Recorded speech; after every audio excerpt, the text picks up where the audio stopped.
Okay, can you guys hear me?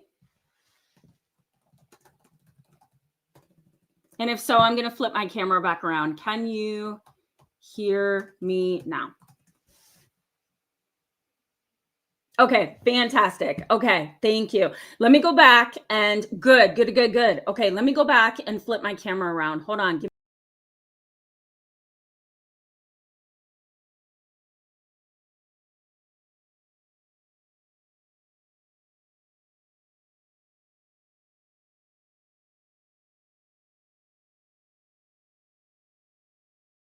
Back on. Okay. Awesome. Okay, wonderful. Okay. I'm so sorry. I'm not sure what happened there. Um sometimes YouTube can obviously you could hear me, Axe to Edge. Let me put them up on the screen so you can see. Obviously you can hear me now, right?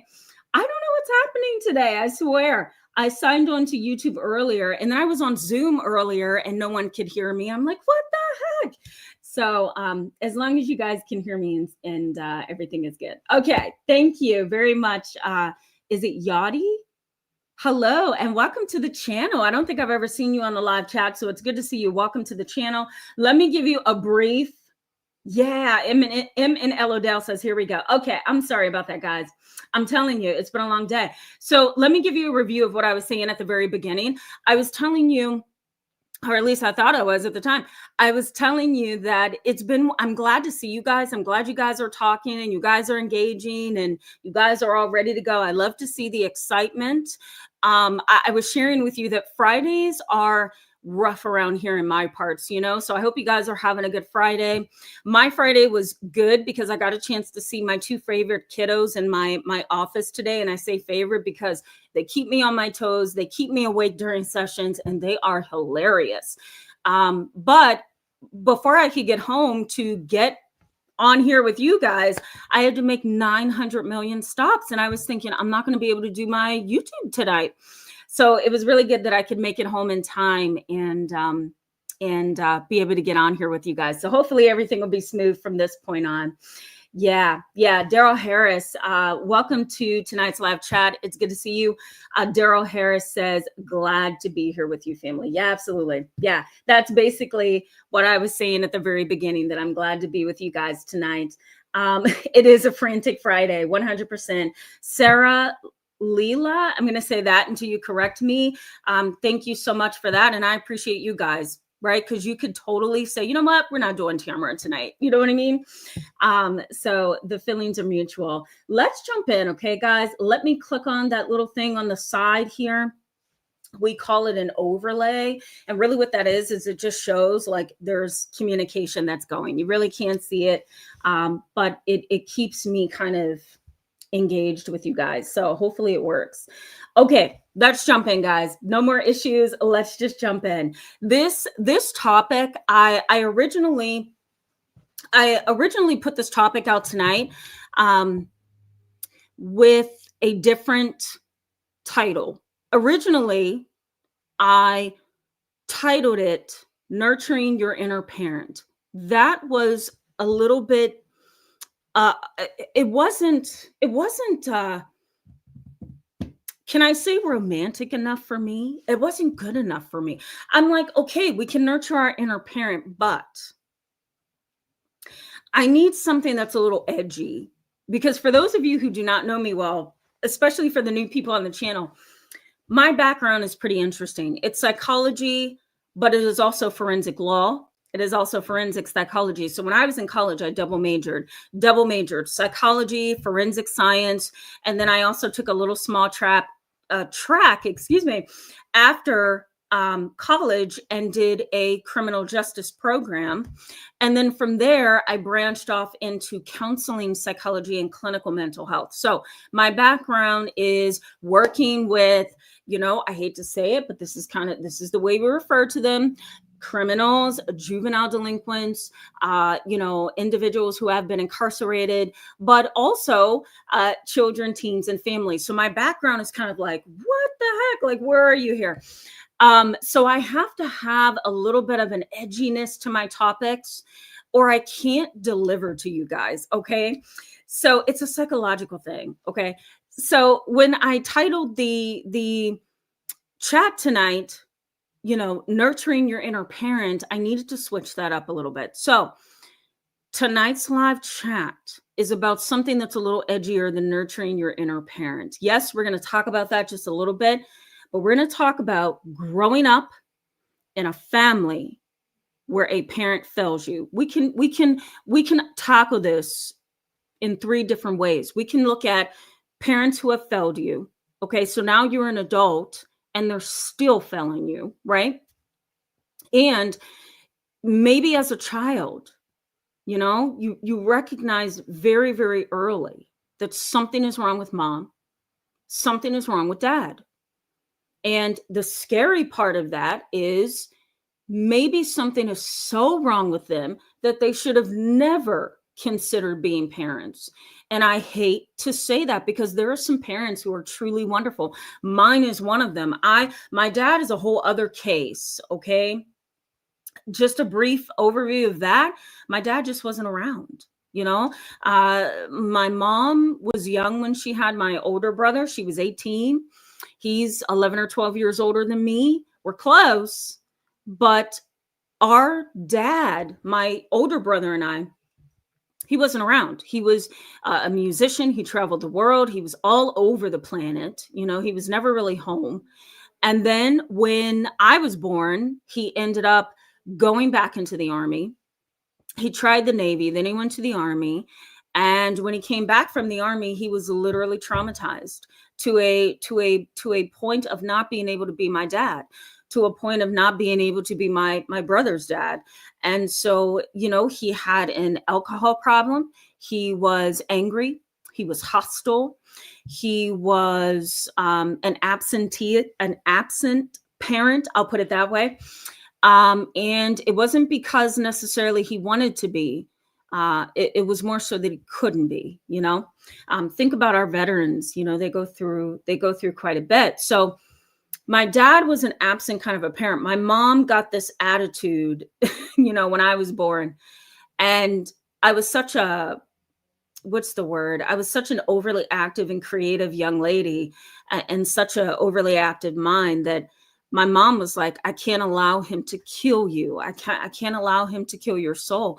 And so she says to me, years after my dad was kind of put out of my life, she says to me, I told him, you're either going to be a really good dad or you're going to get out of her life. And, my strong-willed mama, for those of you who know her, and I've shown you pictures of her, she's like, okay, I'm done with this. And so she blocked him out, which she needed to do because he was unhealthy. And she took me and my siblings the rest of the way. And so she's been a single mom. So, and she's a pretty powerful single mom. And so a lot of the things that I know when it comes to parent-child dynamics, and even parent-to-parent dynamics, sometimes the mom can't get along with the dad or vice versa. It really does come from a professional, clinical, and even sometimes a personal angle. So this kind of conversation tonight, guys, is a little bit of that, not too personal, but more so clinical. But I will share with you, as I already have, but I will share with you that my dad was not around. So my mom was the kind of parent that ran. She did the running, she did the teaching, she did the homeschooling, she did the traveling, she did all of the hard work that she had to do to be mom. You may have a parent like that, right? Mom may be okay, dad may be okay, but the other parent is not okay. And so you kind of have to block them out, right? Because they're unhealthy, they're traumatizing, they're not very engaged, they're not going to do anything but destroy you, right? So those kinds of parents, very much like my father, I feel like he should have never become a parent. And I hate to say that, right? Because again, you could have a parent who really did try, but they were incapable, or you could have a parent who really wanted to be a good parent, but just couldn't do it, or just couldn't reach that certain level of expectation that the world has for parents. But, the raw core of this is that there are just some parents that should have never become parents. It's not necessarily a personal slight. It's just not everybody is supposed to be mom or dad. Not everybody has what it takes to deal with the running and the selflessness that it takes to be a parent, right? And some parents are very, what's the word I'm looking for here? Their perception of reality of being a parent is skewed. Does that make sense, guys? Their perception of reality of being a parent is skewed. And I see that a lot, even as a clinician, as a therapist, working with a lot of parents. Sometimes I just, if we're having a conversation about what should be expected of the child, or how to treat an adult child, or what's a boundary, or what's a boundary violation, what's a boundary crossing, what should and should not be trivial as between a parent and a child. When I'm talking about those things within my office with parents, sometimes in the back of my mind, I have to admit, I'm thinking this wasn't for you. And it doesn't necessarily have to be a personal slide. It could just simply be the reality that you're not capable. Like you don't have patience, you don't have creativity, you don't have the maturity that it's going to take to parent and bring a child through multiple experiences. And the parent may also not have the wisdom within themselves, right? Because parents have to have some wisdom with them. They may not have wisdom within themselves to guide their children. So what do you have? Well, you have a life that is fresh and new and growing and trying to figure out what is this thing we call life that they are in, right?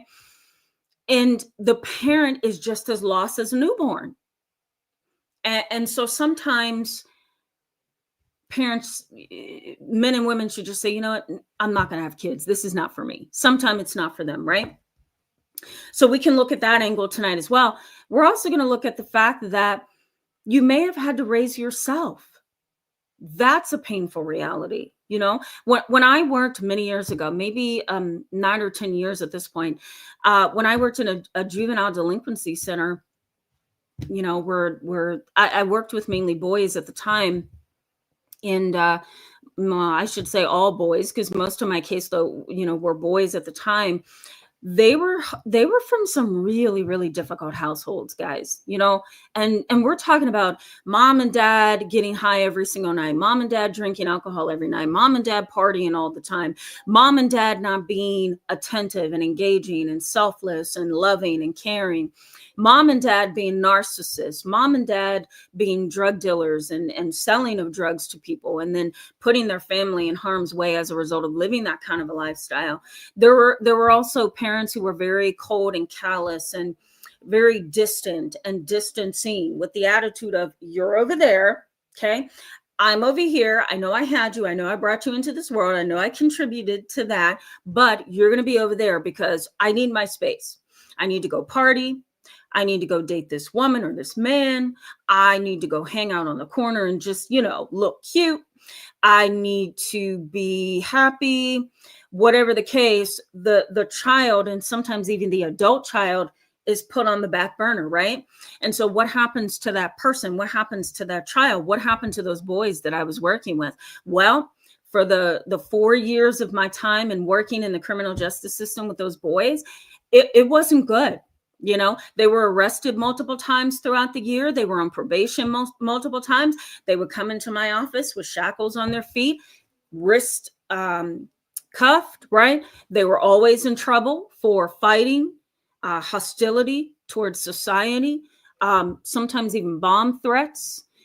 One of my kiddos was stopped right in the middle of a potential school shooting. He had all the weaponry on him and thought he was going to get away with it, until one person in that hallway of a school in my local area overheard something and took it to the principal, who then brought it to me, and we were able to stop him before he decided to open fire. He had a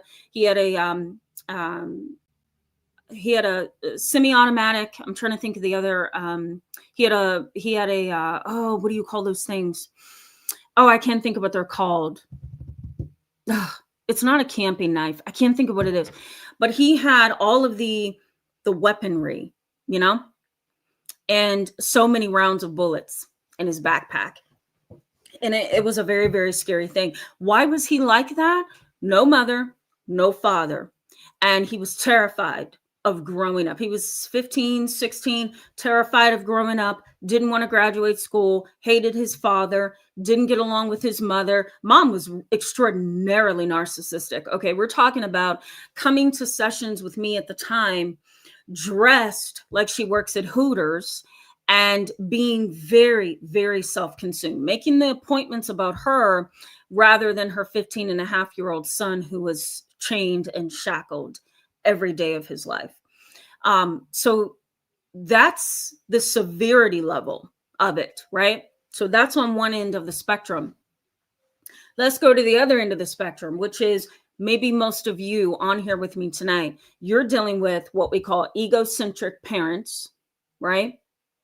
Which I call it a kind of parental egocentrism. And egocentrism is basically this. It's, I can't recognize that my opinion, my perspective, my beliefs, my needs and my wants, all of that, my desires, are most likely not going to be the only thing in the world.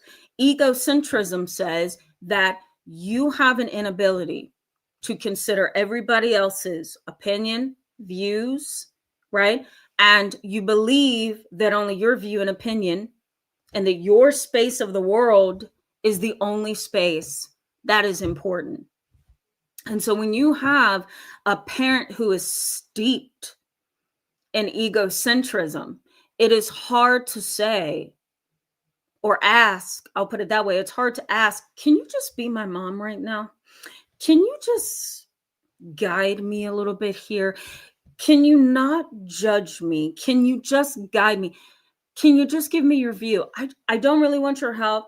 You know, these are the things that I get in therapy when I'm counseling. I don't really want your help. I just want you to hear me. Can you just hear me? Can you hug me? Can you give me some wisdom, some advice, some insight? Can you not react in an overly emotional way when I tell you something? Can you not go from extremes of emotions, right? So this is what tends to be wrong with an egocentric parent. They tend to be very much unstable, you know? So you're going to get one extreme emotion, which could be hostility and anger and just vile behavior and just mean and abusive and neglectful, and the list goes on, right? And then way on the other side of the spectrum is, I love you and you're the best and I want the best for you and come give mom and dad hugs and kisses, right?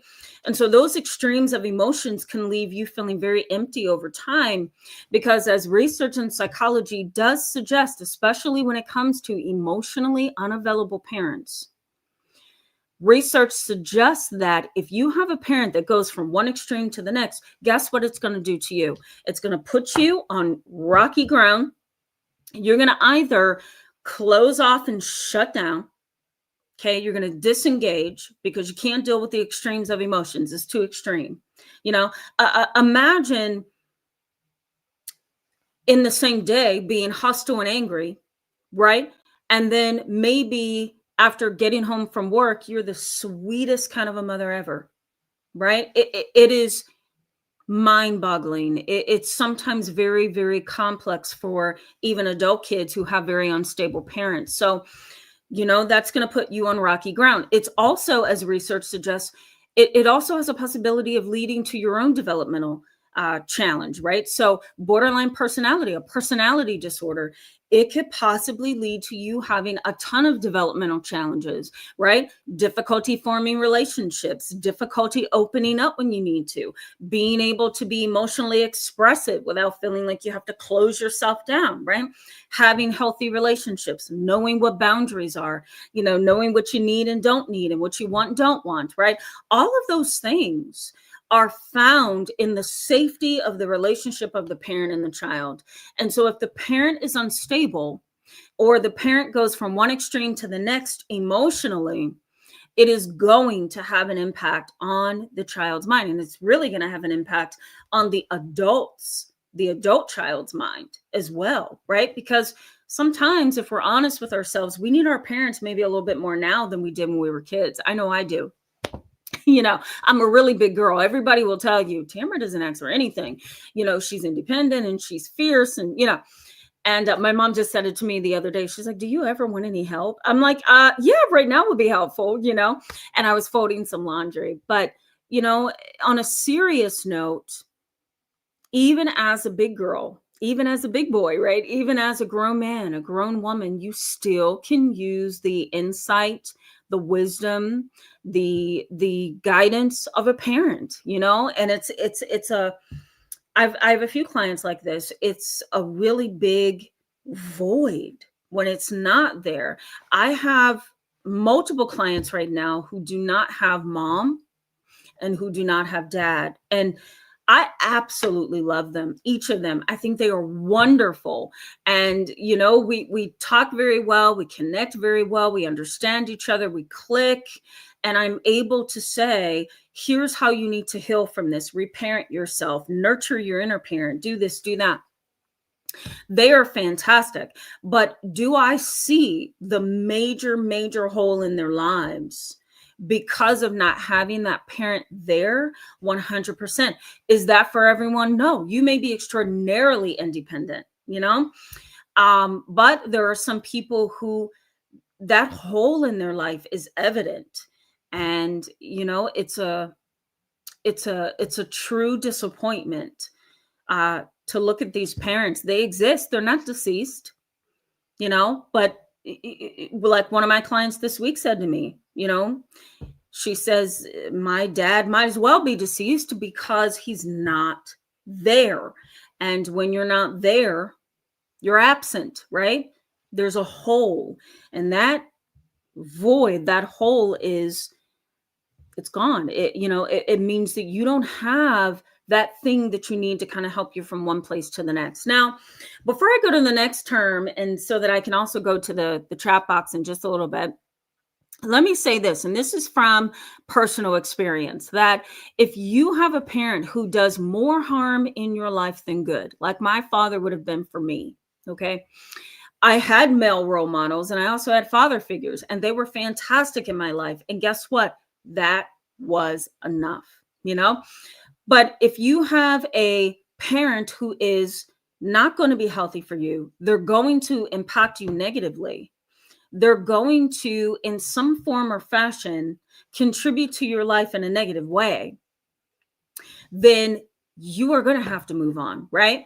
And you're going to have to move up, and you're going to have to fight those battles by yourself. And you're going to have to find that thing within you that says, I will be okay. No matter what, I will be okay. I'm going to have to find void replacers and healthy void replacers. And we actually call it that. So I'm going to put that in the chat box for you. We call them void. Bear with me, guys. Void replacers, right? And I'm going to say these are healthy things that replaces what you don't have. Okay? Void replacers. That's basically it. What's a healthy void replacer? Determination, finding male figures that can fit dad, finding female role models that can fit a mom, right? Relying on grandparents, relying on aunts and uncles if you have them, right? Finding other people in your life to fill your life up with, right? Really good friends that you can trust, healthy neighbors that you enjoy communicating with, having your own family that can also be a healthy void replacer if you do it in the right way, right? Finding different things that can fill that void. For me, my mom took up that whole entire void, and, I had an older brother, of course, that I highly, highly love. And very much love, I guess I should say, to be more appropriate in terms of English. But it still wasn't dad, right? And so what happened to me over time, and this most likely has happened to most of you, what happened to me over time is dad was no longer a thing of my mind, because the necessity of me moving on in a healthy way outweighed the void of not having a father. Does that make sense? So the necessity of me having to move forward and do it in a healthy way, right? Because the decision was already made for me when I was 5. Dad already said, I can't be a dad. Like, I have trauma, I have issues, I'm not ready yet. The list goes on. And my mom was like, you know what? Goodbye. I'm going to raise these kids by myself, and I'm going to do it in a really good way. And so for me, sharing a little bit of personal experience here, for me, the necessity of moving forward outweighed the loss. And so I can tell my kiddos that see me for therapy that it's possible. You can't cave because one parent won't stand up, right? That makes absolutely no good sense. Now, there are some research studies that suggest that if you grow up with a single parent, that this is going to happen and that's going to happen and that's going to happen. And that is not true. Those are one-sided, inconclusive sometimes studies that doesn't really take in the totality of family life, right? So yes, those studies exist, but they tend to be, some of them are inconclusive, some of them are one-sided, some of them don't have the correct participants or enough participants to really draw a major conclusion. There are some research studies that are newer, starting from 1995 or 2000 and up, that identifies there are some strengths in families where there's one parent. There's some benefits to having one parent. There's some strengths to saying, you know what, I got to say goodbye to you. You're not the parent that I need. You can't be the parent that I need. And so therefore, I can't let your toxicity impact my possibilities, my future, my ability to stand, my ability to understand the world. The list goes on, right? So some of this is mindset. How do you see this? How do you reframe not having the parent that you needed, right? It's a really sad thing. Now, before I go to the chat box, let me give you some definitions here. Emotional unavailability. A parent who's emotionally unavailable, what's wrong there? Well, they're self-consumed. Okay, I'm going to put these in the chat box. So emotional unavailability, okay? Self-consumed, meaning it's all about me, me, me. I'll give you a small example of this. I had a case a couple years ago, young lady, okay, had terrible anxiety and depression. And anxiety and depression played off of each other in her life. Extraordinary depression. Okay. And what I mean by that is couldn't go to school, had a legitimate reason to go to cyber school because she couldn't function, couldn't get out of bed, body aches, terrible headaches all the time, consistent somatic complaints and challenges, meaning physical ailments that were painful for her, constantly sick. Her immune system was shot. She was so anxious that she would vomit every day. She would faint every now and then. A couple times she passed out in my office a couple years ago. Just terrible symptoms. Okay.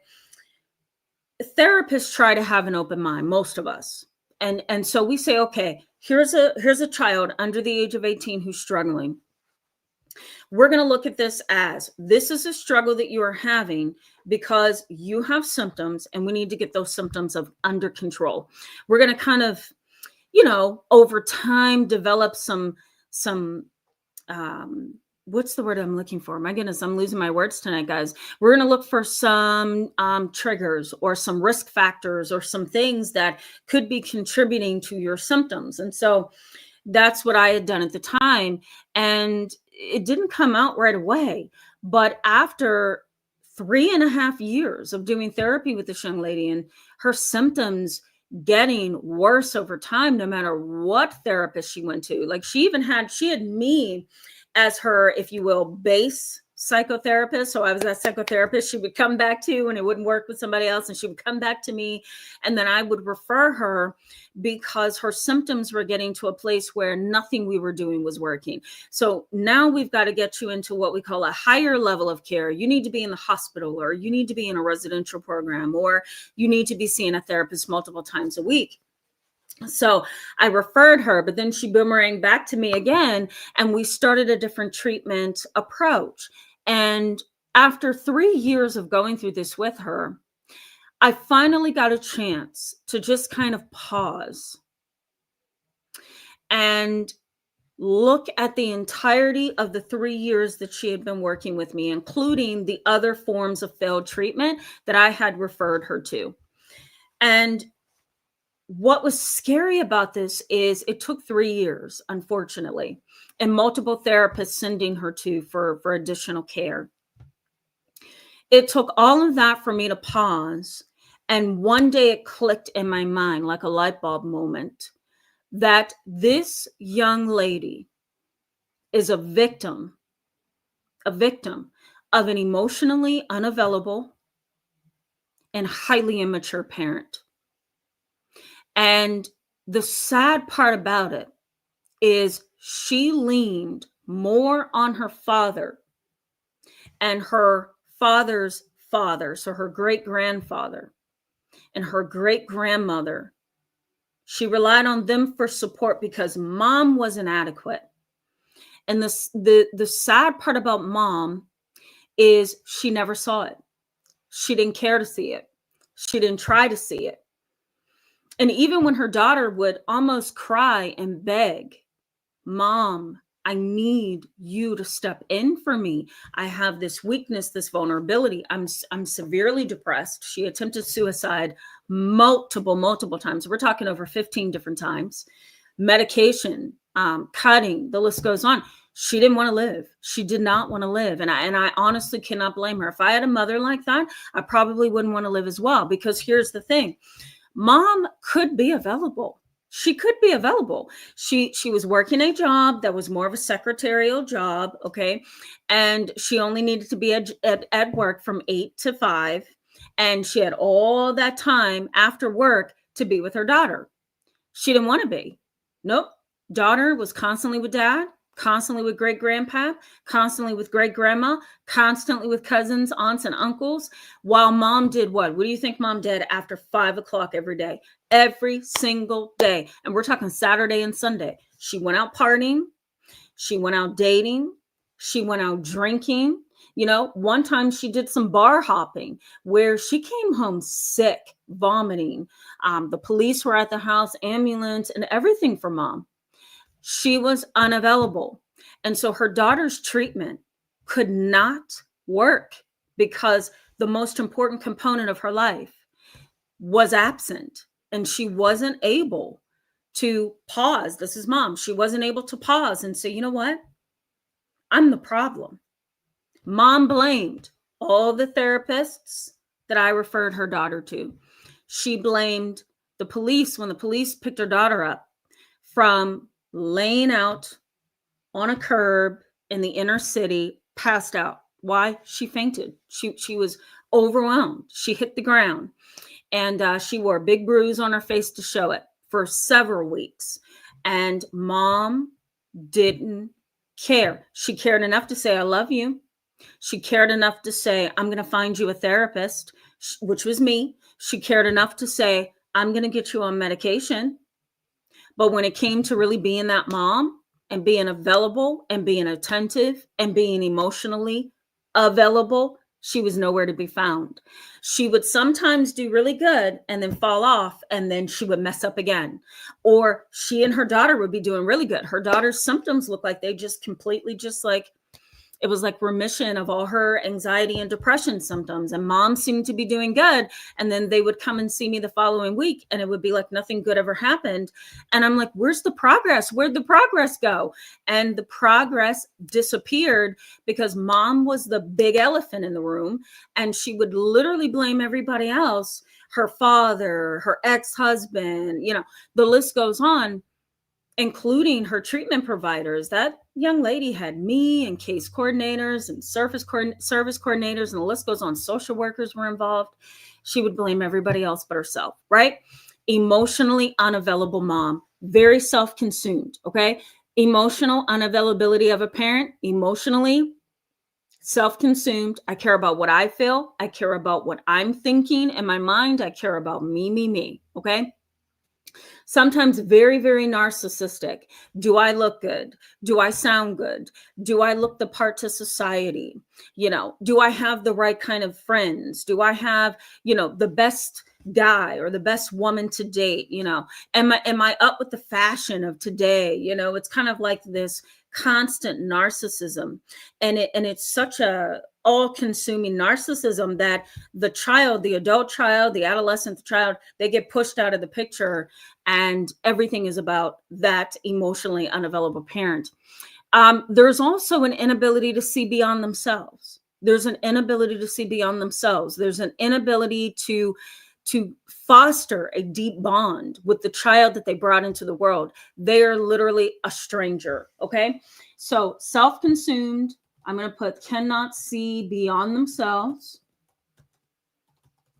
Cannot see beyond themselves.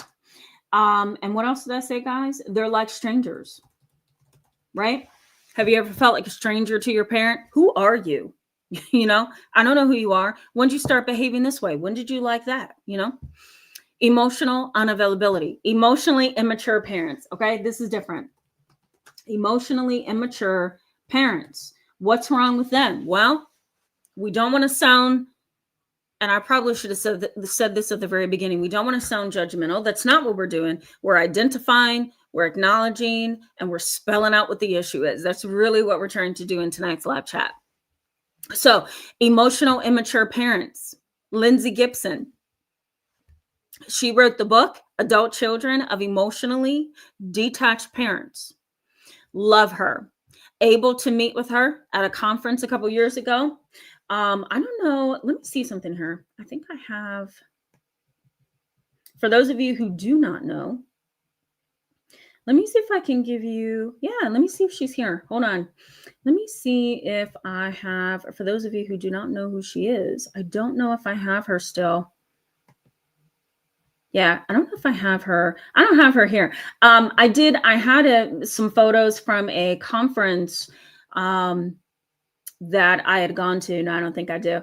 A conference that I had gone to a couple years ago. And so we were able to kind of stop and talk a little bit about my book and her book, and kind of the impact of her work and her research, as well as mine, on these particular topics.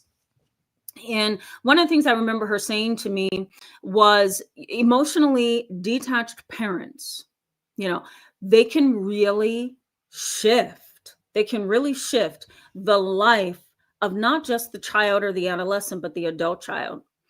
And she identified 4 different kinds. And you guys I'll let you guys look this up. I'm going to add it here. Okay. She identified the emotional parent. Okay. That was one. Parent constantly unstable, constantly emotional. The rejecting parent. Okay. Get away from me. Don't touch me. I'm going on a date. Please don't. Oh, don't cut me off. I'm talking to my boyfriend right now, or I'm talking to my girlfriend right now. I'll talk to you later. I had a case a couple years ago where a young lady, her dad was very rejecting. All he did when he came home from work is sat down, played video games, talked to his girlfriend. That was it. And he admitted it to me. He says, I know I'm not the father I need to be. I'm a rejecting kind of a dad. He says, I reject everything that has anything to do with parenting. And I thought, whoa, that's quite some acknowledgement right there. Man, he didn't even try to cover that up, right? Rejecting parent. Then she also identified the driven parent, okay? Constantly on the go, constantly going, constantly working, constantly going to this meeting and that event and that conference and that thing, and volunteering and donating and going to this church function and that organization. And it's too much. It's too much. And sometimes the driven parent is trying to compensate for other things they don't have, or for things they feel that they've missed, or for what they feel is absent deep down in their soul. So they're compensating, most of them. So the driven parent. And of course, the fourth one is the passive parent. Have you guys seen the passive parent? The passive parent is, Mom, can I go to this party tonight? 8:00 p.m. It's going to be me, my buds. There's going to be alcohol and drugs there, but I promise I won't do anything. What does your passive mom say? Yeah, whatever you want to do. Just come back home by 12 midnight. Right? I wish I would have said that to my mother growing up. Oh my God, she would have probably killed me. I wouldn't be here on YouTube. But, or a passive parent would be something like, let's say, for example, you say as an adult, Mom, I'm sick of Johnny creating a problem for me. I don't know what his issue is, but I don't care to have a brother that's abusive, that talks to me like that. I want nothing to do with him. I'm going no contact with him. What does the passive parent say? Okay, whatever you decide. Right? And if I'm counseling a family where there's a passive parent, I'm working harder than the parent. And that feels bad. That feels bad. If I'm sitting and I'm talking to a very passive parent and I'm trying to explain, this most likely will be the treatment goal. Do you have any input about the treatment goals? Do you have any input about the goals you want your child to attain while in therapy? Here's the diagnosis. Here's what we think is going on. Here's what I'm seeing, but it could change over time, but let's treat it this way, that way. I'm looking for the parent to feed me, and they don't have to feed me a bunch of blah, blah, blah, blah. They could just say, yeah, absolutely. I would really love for him to develop coping skills. And I really want him to just get a bigger voice. I want him to talk more. I want him to, stand up for himself. And then I can work with that, But if I'm dealing with a passive parent, the parent is most likely sitting back on the couch like this.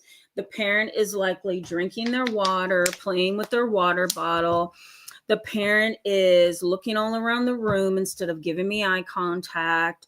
Or the overly passive parent may say something like, okay, sounds good. And you just want to be like, do you have thoughts, feelings? Do you have considerations, fears? Like, do you have anything to contribute here? And usually a very, very passive parent will just be like, okay, sounds good. That's it. And now if we're talking about adult children, a passive parent would be the kind of parent that never steps up to offer to pay for something, never steps up to offer to give you wisdom or insights, very rarely steps in to hug you, right? You've got to initiate everything. And that's a major, major burden, right? One last thing I want to say about this, okay? And I'm going to go to the chat box because I'm way behind in the comments. I already see that already. Let me also say, this topic is huge because anytime I do a conference or a class or a seminar or a workshop or whatever, this topic gets the most traction.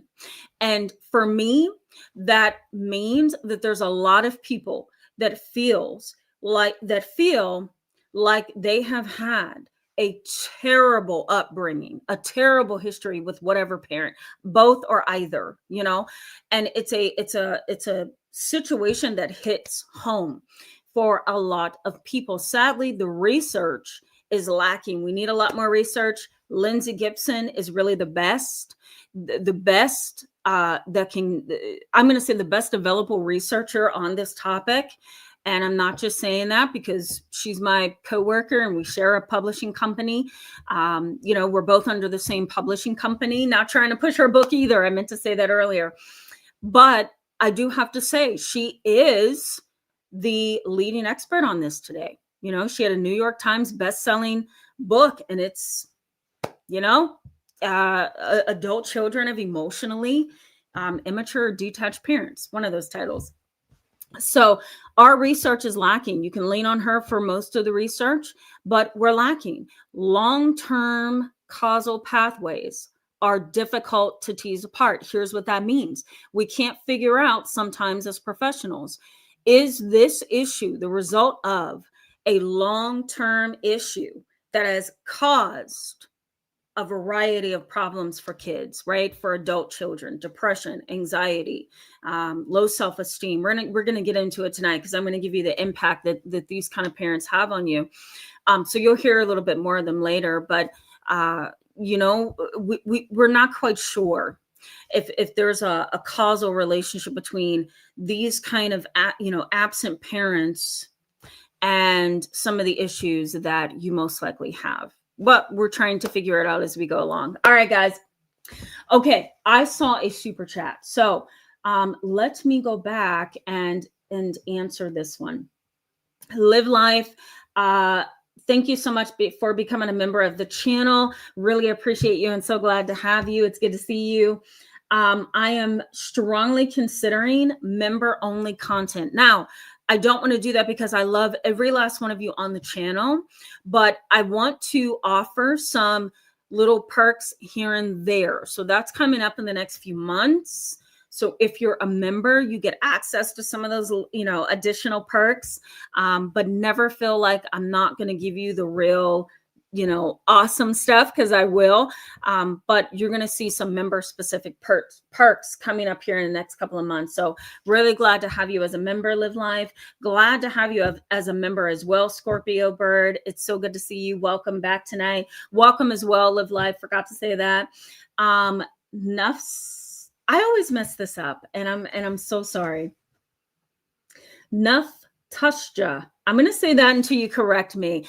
Firstly, thank you for the super chat. I really appreciate that. And welcome to tonight's live chat. Nuff Tushja, I'm going to say that, says, my biggest abuser is my mother, and I've been through many years of therapy because of it. Ironically, I am now her caretaker. What is the best way to cope with this reality and not get re-traumatized? Oh, that's rough. I find this so difficult. Right? Because you have a situation where there's pain, there's trauma, there's possibly deep resentment, right? How do you care for somebody who has not been the best parent to you? I often, and this is my personal and professional suggestion or insight on this, I always feel like this: mom, dad, may have not been the best parent, but does that mean that now that they are in your care, does that mean that you don't have to be the best child? Not necessarily. You can, no matter how hurt you are, no matter how traumatized you are, no matter how angry you are, you can strive to be better than them, right? So you put me through a lot, but now you're down and you need me. I'm not going to abuse you in the ways that you have me, because I am better than that. And that sometimes can be a really humble place of teaching and education for that parent. And they may never come to the conclusion that you're treating them way better than they've ever treated you. They may never come to that conclusion. If they do, wonderful. That's a teaching moment, right? But if they never come to that conclusion, it is what it is, and you just move on from there. But there's great strength and power, I believe. Somebody may disagree with me, but there is great power in being able to say that you have treated me that way, but I choose to treat you this way. And that's because of who I am. And that's because my character, my maturity, my self-worth, all of that says that I don't have to be like you were. That's a place of power, That's just my professional and personal view on that. Now, if you feel like that's going to be really difficult for you, I would say do the bare minimum, do the bare minimum, do what you need to do. But also reserve some space for your own life, right? Somebody who may have abused you and mistreated you and traumatized you, you may have zero compassion to be better to them than they were to you. So if that is you, then maybe taking the attitude of, I'm going to do the bare minimum to help you, but I still have my life over here that I have to build, that I have to be present for. Okay. But I will still help you. I'm just not going to give my all. I'm not going to tire myself and go that extra mile. You know what I mean? I suggest the first one, but of course, you know your situation better than me. I truly hope that was helpful. Kim, hello and welcome. It's so good to see you. And thank you for becoming a member of the channel. Truly appreciate you for that. It's good to see you. All right, guys. Thank you so much. DC, good to see you. Welcome back tonight. DC says, Tamara, good response to the caretaking question. Thank you so much for that. Thank you so much. Brandy, nuance. Thank you so much for that. Yes, I do. I hope it was helpful. Okay. Thank you very much. Thank you very much. I really appreciate you for that. Penny and Rose, hello, my friend. Welcome. It's good to see you.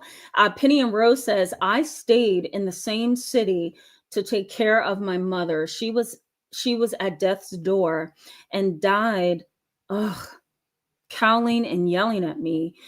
Do your best for your own well-being. Yeah.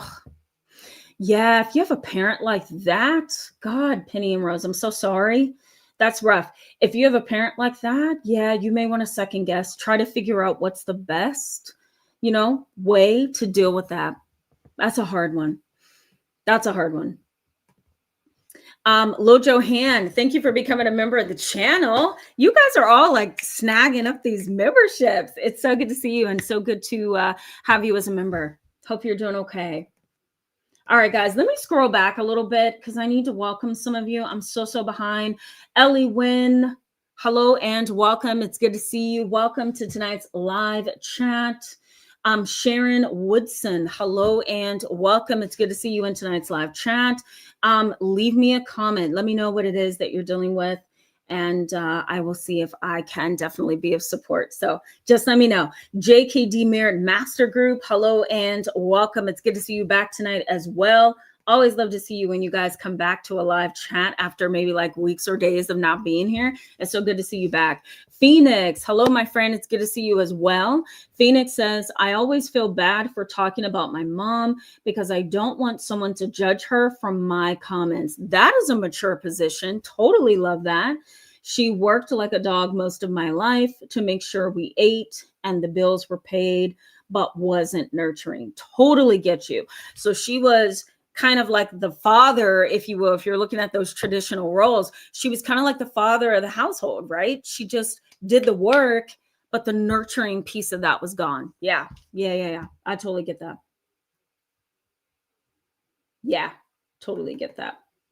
Axe to Edge. Yep, you probably did. You probably did. Yeah. Juby Joe, Axe to Edge. I'm sorry. Let me go back over that. Axe to Edge was saying that they saw the title of what? Lindsay Gibson's book or my book? Either book. Axe to Edge is saying they saw it online. You probably did on YouTube. You probably did. It might even been this channel. Maybe. Juby Joe, hello and welcome. It's always good to see you. I'm always glad that you come back as well. Sorry that this is kind of hitting home for you. That's what it sounds like to me. And I may have missed some things, so forgive me if that's not what you mean.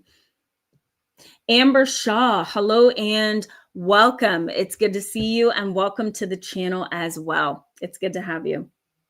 I like seeing new people as well. Jen W, isn't she? Right? Yeah, she's great. Totally love her. Very humble kind of a lady, and if I'm not mistaken, let me see what that exchange was with her. I think there were some conversations where she had divulged that it's a little bit of a personal spin on things for her. And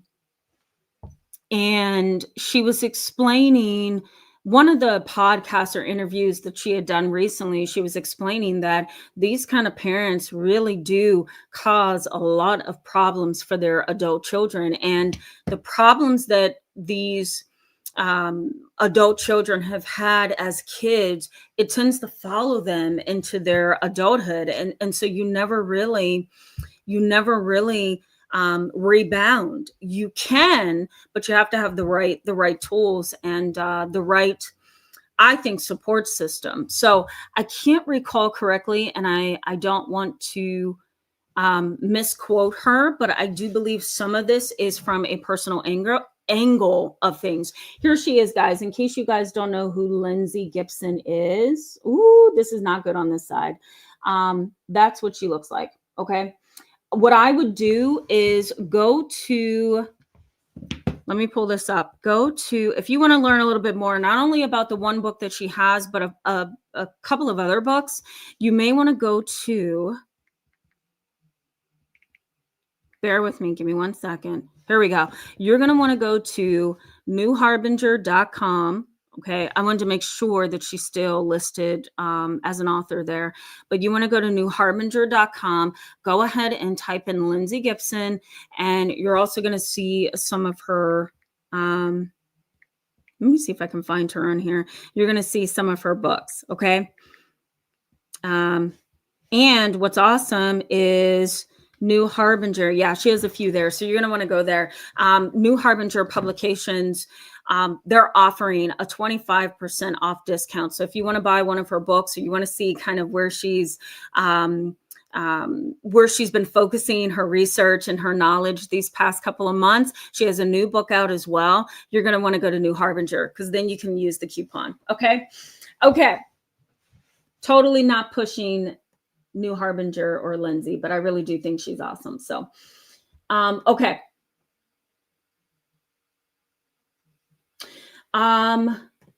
Let's go to the next comment. Okay, guys.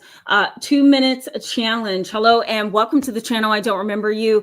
Good to have you tonight. 2 minute challenge says go no contact. Sometimes you do.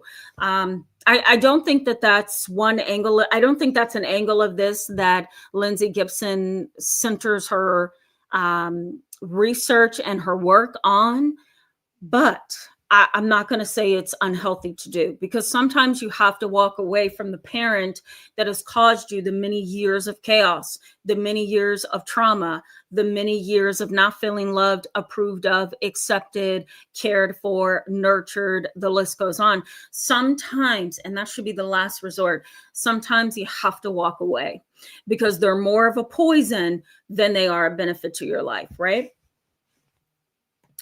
I'm going to say Daj.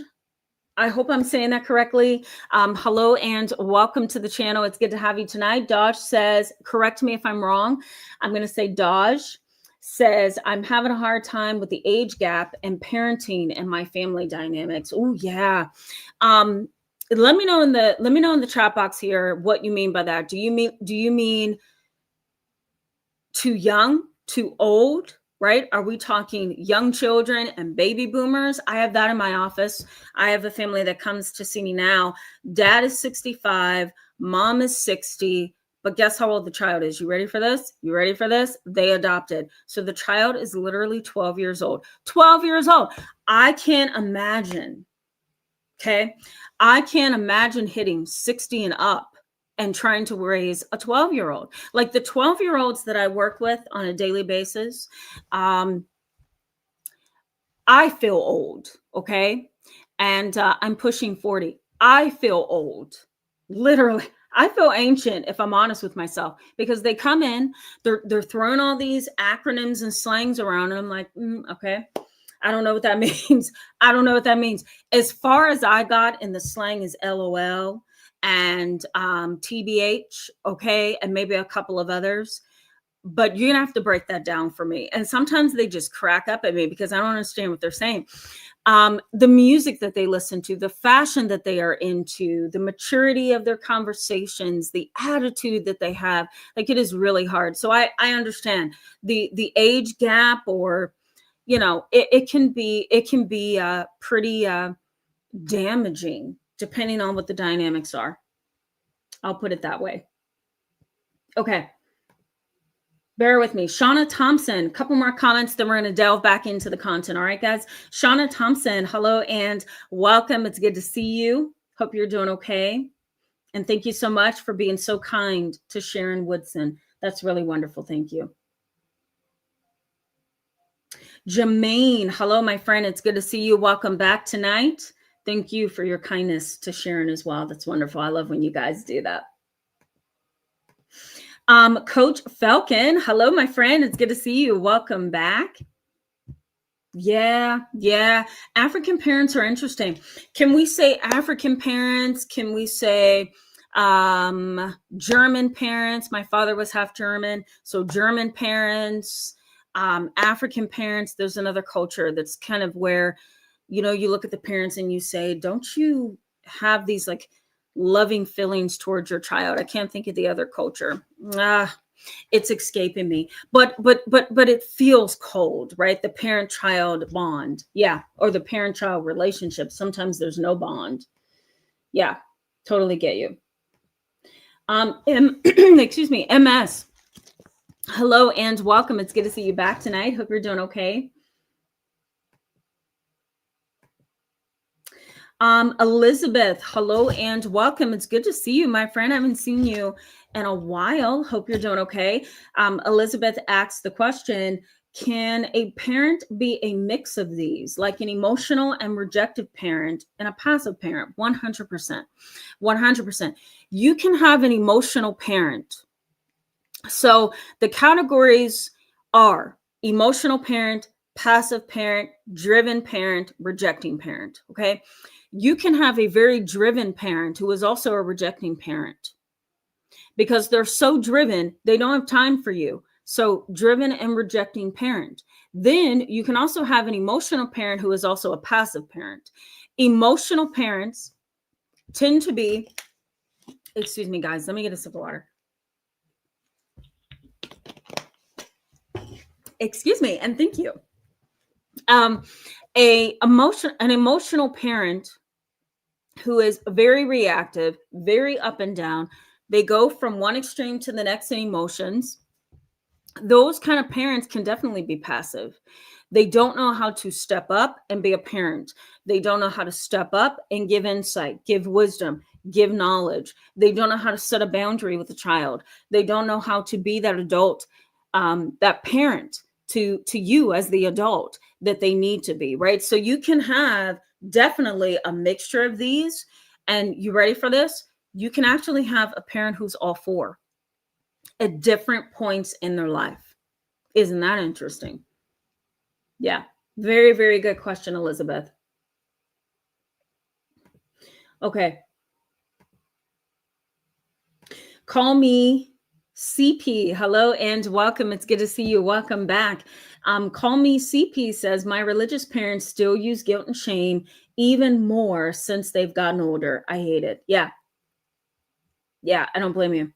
It's one thing to have religious parents who encourage you to try to open your mind and your heart to that. Open your mind and heart to God. Open your heart and mind to scripture, to historical documents, to manuals, to holy books that can deepen your experience in life, awaken you, give you wisdom and guidance, hold you when you're just kind of, feeling insecure in life. That's a wonderful thing. Encouragement, guidance, modeling of that is wonderful. But when a parent steps over that and goes to guilt and shame and blame, that's not healthy. That's not healthy. Now we're talking about a slight abusive dynamic there. It's a little bit of an abusive dynamic there. Yeah. Tammy Nicely, it's good to see you. Welcome back. Hope you're doing okay. Okay. A few more comments, guys. Thank you so much for that. Welcome, Craig. It's good to see you. Hope you're doing okay tonight as well. Coach Falcon, I'm going to highlight this. because it's important. You're kind of backing up what I said earlier at the very, very beginning. Coach Falcon says, all my mother wanted to do was party. Yeah, she'd lock us kids in the house so she can get or go out. Absolutely. Absolutely. Yep. If you're one of the parents that I used to see, they didn't put you in your room. One of the parents that I used to see, she didn't put her kids in their bedroom and go out to party. She actually left them in the house with no adult supervision. The older kids were watching the younger kids. And what was scary about this kind of a mom is there are times in my past, even now, I still do teletherapy. So, if I have a child and they have an online session, I know immediately when the mom is an absentee mom. I know immediately when dad is absent. Why? Because the child will sign on to their therapy session. We'll start talking. They will be in a place that is not private or somewhere that's inappropriate, right? Or they'll be by themselves. And the first thing I ask is, after I say hello and how have you been and what's new and all of that, I will ask them, is mom and dad around? Because I'd like to check in with them and see how things have been, see if there's anything we need to focus on. And the child will say, no, mom's not here right now. And I'll say, why would you just set your kid up with a phone, a computer, and say, go to your session, and then boom, you're out. You're going somewhere else to do something. It is negligence, to say the least, right? The parent is not available. They may be trying to do 900 million other things, but the reality is 900 million other things doesn't matter. What matters is this moment. And so I totally get what you're getting at here, Coach Falcon. And I see it all the time. I still see it. One more comment. Lorfit, hello, welcome. It's good to see you. Hope you're doing okay as well. Cam, it's also good to see you. Welcome tonight. Cam says, you're my last one. Then we're going to go back to the content. Cam says, now that I'm in my 30s, it is weird to see a parent in their 50s whose physical age doesn't match their mental age. Yes. Yeah. It is easy to see now that she is a fair weather parent. Yeah. Absolutely. You're 50. You don't act like it. Yeah. I think that's very disappointing, isn't it? It's disappointing. Okay. What are the common challenges with these kind of parents? Emotionally unavailable, emotionally immature, egocentric, right? All about themselves. Well, first, they definitely have, and this is backed by research, a pervasive pattern of behavior or personality. They have a pervasive pattern of personality and behavior. What does that mean? That means that they are chronically absent, unavailable, and disengaged. That's just who they are, They also create a dynamic where you become second to their needs. So remember, they're egocentric. They're narcissistic in a lot of ways. You come second. You don't matter to them. Even if they tell you or verbalize that you are first, that you matter, that doesn't mean anything. That doesn't mean anything if you don't see the action. I'll put it that way. If you don't see the action, if they are not behaving in a way that makes you feel like you were first, you most likely are not first, right? They lie, they cheat, they deceive. They lie, they cheat, they deceive. You are often, and this is interesting because this was in research, on emotionally unavailable parents, you are often more aware of their problems than they are. Can you grasp that?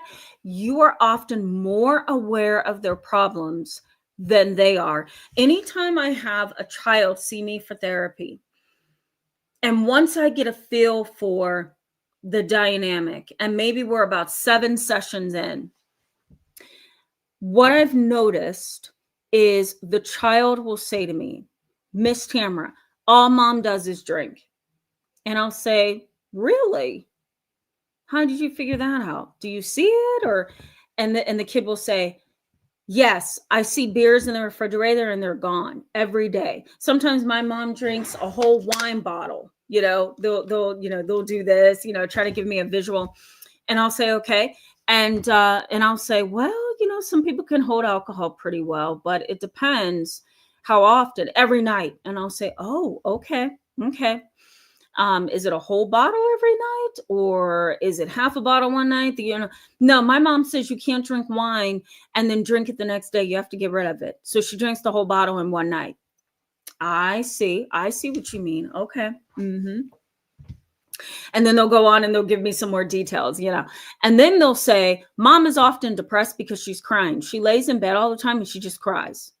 And grandma just passed away, and my uncle just passed away, my cousin just passed away, and my mom didn't even seem to care.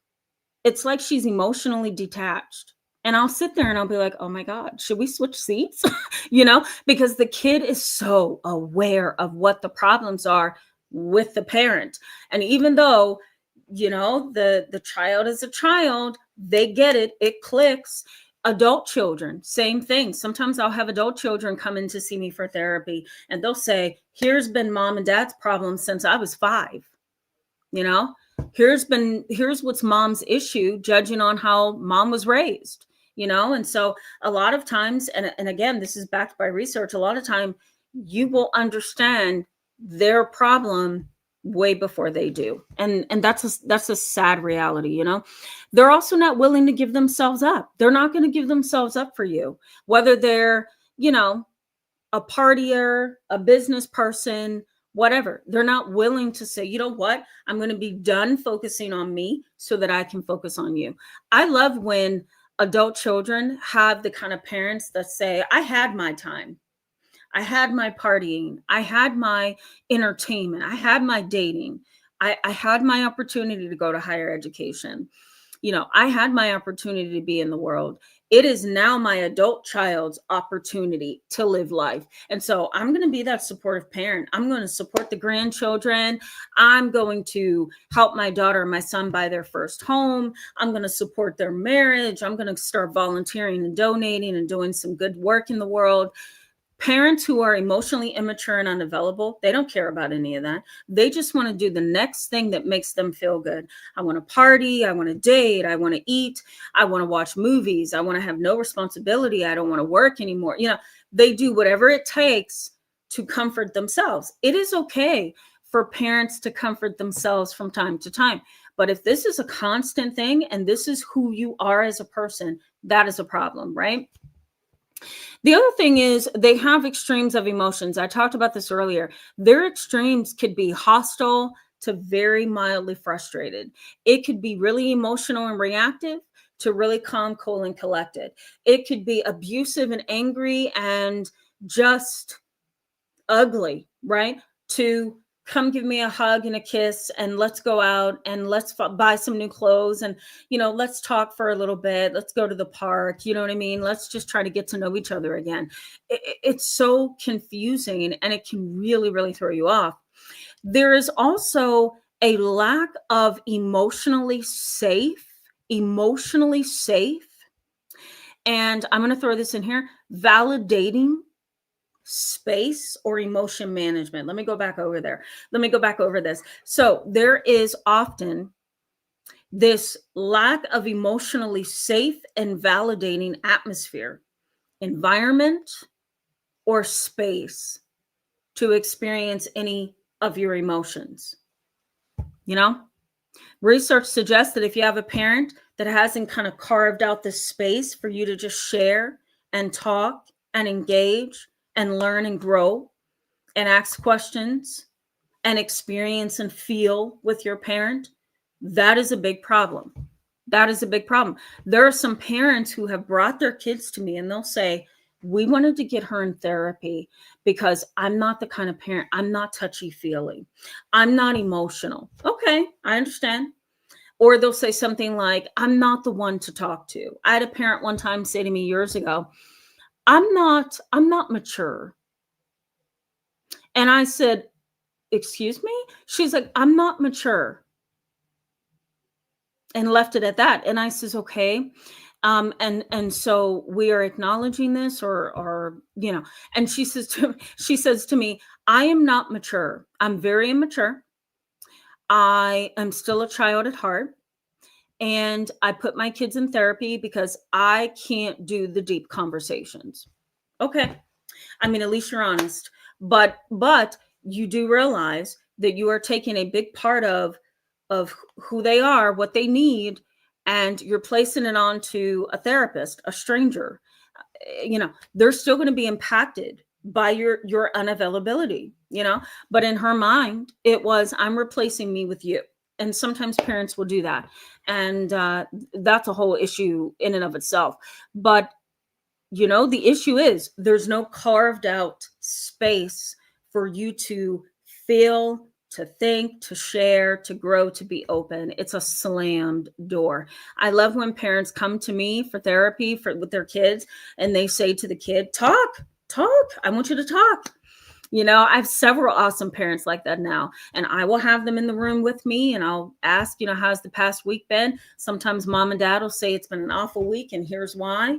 And the kid will say something, and then they'll shut down, and I'll hear mom or dad say, no, we're here to talk. I need you to talk. And there will be times I will ask a question of the child or the adult child, and the parent will reinforce it. Talk. We are here to talk. It's wonderful, right? But sometimes you don't have that. Now, let's say that this is you. You've grown up with a parent like this. We've already gone over the many ways that they are detrimental. Let's say you have a parent like this. How do you nurture your inner parent? What even is that? Okay. There's nurturing parent and there's reparenting. So let me put this in here. Hold on. Gotta scroll all the way down. So hold on.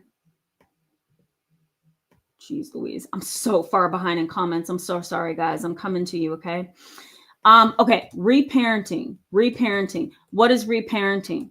It is, in a nutshell, okay, because we can define this so many ways.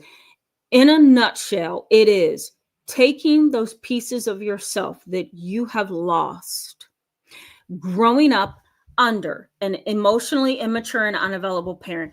It's taking those pieces that are not, complete wholes. They are not connected pieces. They are not strong pieces of who you are. They're broken pieces within you. It's taking those broken pieces within you, okay?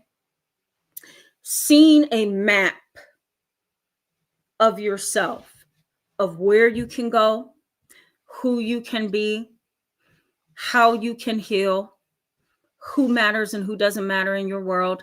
It's taking all those pieces and putting the puzzle back together again. So I'm going to define it this way. It's taking the broken pieces, if I can spell, the broken pieces of who you are, not because of your doing, but because of the doing of the parent, right? So it's taking those broken pieces of who you are, mending them back together, and creating a new world for yourself that is healthy, balanced, and emotionally safe. It's saying my pieces are broken, like broken glass, shattered is really what it is. And I'm taking all those pieces and I'm pulling them all together and I'm laying them out as if I'm putting a puzzle together, and I'm reimagining my life, reparenting myself. Now, nurturing your inner parent is kind of the same thing, but this is the way that I conceptualize it clinically. So nurturing yourself, or nurturing, your inner parent. What you're saying is, I love myself. I care for myself. I have my own way of seeing life. I have my own belief systems, my views. I have my own way that I want to go in life. I want to be nothing like my parent who didn't do anything in my best interest. I want to be whole. And so that desire, along with all of my strengths, are going to receive my nurturing. I'm going to grow. I'm going to go back to school. I'm going to exercise and work out. I'm going to change my diet. I'm going to change my mindset. I'm going to go to therapy. See how it sounds like reparenting? But for me, it is taking care of those aspects of yourself that already exists. At some level, and building on them. That's really how I see nurturing your inner parent. It's, I already have everything I need. I'm going to nurture that. So I'm going to add to that, right? So nurturing your inner parent or nurturing your inner self would be pay attention to what is happening. Here's some tips on how to do that. Pay attention to what is happening inside and outside of you. Because when you are growing up with a parent who is unavailable and emotionally detached or immature, you're dealing with a dynamic where the parent doesn't know always, or maybe not at all, how to foster your emotions. They don't know how to balance you. They don't know how to co-regulate your emotions, right? One of the best pieces of a parent, one of the best parts or parts of themselves or roles is that when you as a child are emotionally distraught, think about those kids who break down and cry because another kid has pushed them down on the playground. You know what I mean? Where do they go? Well, they run straight to mom or dad. And what do? They wipe their tears. They're crying. They're upset. Well, one of the best pieces of that dynamic is when a parent can kneel to your level, sit you up on their knee or sit you next to them, right? And say, it's okay. That was wrong. And that's going to boomerang one day. But I need you to wipe your tears. I need you to stand strong and go ahead and keep having fun. Okay. Because we're going to be leaving in the next 5 minutes. But it's okay. I know it hurts. What is that? That is validating, reinforcing, loving and compassionate. It's acknowledging, right? It's taking those skewed mental representations away from you. What's a skewed mental representation? They don't like me. The kid who pushed me down doesn't like me. I must not be smart. I must not be likable. I must not be fun or accepted. So I'm the bad one. So what does a nurturing, loving response from a parent do? It takes that skewed mental representation and it just throws it right out the window. Here's what's happening. Here's what I need you to do for me. And we only have a couple minutes left. So go ahead and continue to play because we're going to leave in 5 minutes. Boom. Loving, caring parent who does what? Co-regulates your emotions. That crying, upset child who's kind of like distraught and doesn't know what just happened.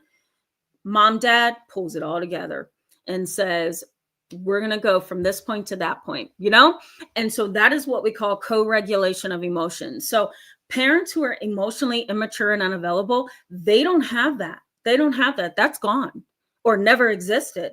And so now that you want to nurture yourself, you want to nurture your inner parent, you want to give yourself that kind of co-regulation, right? How do I talk to myself in a way that's comforting? How do I tell myself it's going to be okay? How do I find that piece of me that's going to be able to reinforce that everything is okay right now, right? That's one piece of it. The other piece is just being aware of what's happening on the inside of you. That may have been something that you never got a chance to do with that kind of a parent, right? So just acknowledging, this is what I'm feeling right now. This is what I'm thinking right now, right? You also want to build healthy connections elsewhere. We know mom and dad can't do it. Build healthy connections elsewhere. Go somewhere else. Cultivate self-compassion, right? Self-compassion is, I have compassion on myself. I've been through a lot. I have compassion on myself because I didn't have the best upbringing.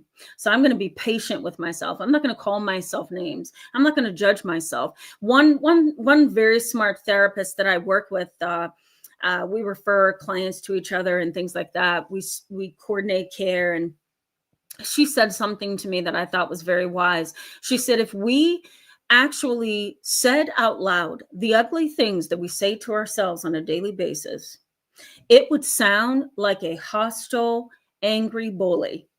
you know? And so I thought she's right about that. Some of us do. I don't personally experience that anymore, maybe when I was really young. But people who do, they talk to themselves very negatively, very negatively. So if you can show yourself some self-compassion by being that loving, compassionate parent to yourself, that is nurturing of your inner parent, you know? Let me also throw in here too, as you're nurturing your inner parent, try not to look for major change in your parent, right? Maybe they were emotionally immature, maybe they were detached, whatever. They may continue to be that until their time is up on earth. So you don't want to have overly high expectations that your parent's going to change before they die. And you also don't want to have this hope that they're going to have this shift and turn into the parent that you've always wanted. So you want to kind of balance your view of the parent, if you will. And also in this category, before we go to the impact, also in this category, you want to help your parent understand who you are. So a way of nurturing your inner parent is to say, this is who I am, this is what I need, and this works best for me. And I have figured out that combination lock because you didn't, mom or dad, but I have. So I'm going to teach you about me, and I'm going to show you how I am. I'm going to share some things with you, and I'm going to ask that you respect me in the process, you know? And I think that's a very healthy and mature way to go about that. Okay. I want to go to the chat box, and then I want to go to the impact. Let's go to the chat box. Let's get like a couple comments in. Okay, guys. And then I'm going to give you how this impacts you, and we're going to wrap up. We're going to wrap up because I'm way, way, way over time. Okay. Let's see. Where are we? Anime Girl 16091. Hello and welcome. It's good to have you in tonight's live chat. Anime Girl 16091 says, I'm a people pleaser to still. Yes, I'm a people pleaser to still try to heal from it. I think you meant still trying to heal from it. Yeah. Becoming a people pleaser, becoming a high conflict person can also happen when you have these kind of parents. Yeah. It is what it is. It's a dynamic and it's hard to get out of it, you know? Okay. Amber Shaw says the right thing. Agree with you. If I can get YouTube to highlight your comment. Hold on. Here we go. Amber Shaw says Jekyll and Hyde. Yep. Absolutely. Yep. Night and day. That's another way to say that. Beachbird, hello and welcome to the channel. It's good to have you tonight. Beachbird says we are differentiating between childhood and adulthood with the child. Yes, we're differentiating between childhood, adolescence, and adult children. So I'm kind of like focusing on the whole gamut. Okay. So kids, teens, and adult children. Yes, we are focusing on that. Jeremy Robinson, I thought about you as I was getting ready for this live chat tonight. Hope you're doing okay. Welcome back. Jeremy Robinson says, my mom says that she loves me, but her words don't match her actions. Everyone comes before me, including her husband. Yes. I said this to a client this week who's also in the same predicament. This may help you. It's really good to figure out, what is your definition of love? Right? What is your definition of love? Is your definition of love that you say you love me, or that you do what you say? Or is your definition of love, I love you because you're my child? That's as far as that goes. Like, I brought you into this world, so I love you. You know, I once had a parent say that in therapy to one of my former clients. She says to her, she says, I love you. And then she follows up with, because you're my child. And I'm like, oh, that didn't feel right. That didn't feel right. Why did you even have to go there? It kind of can feel like I love you because I had you, but that's as far as that goes. Right. So Jeremy Robinson, you may want to know, like, what's the definite, how do you see love? What's your definition of love? And do you just say you love me because I'm your child? Or do you love me because you know who I am? You've taken an interest, and you can, build a close relationship with me, Yeah.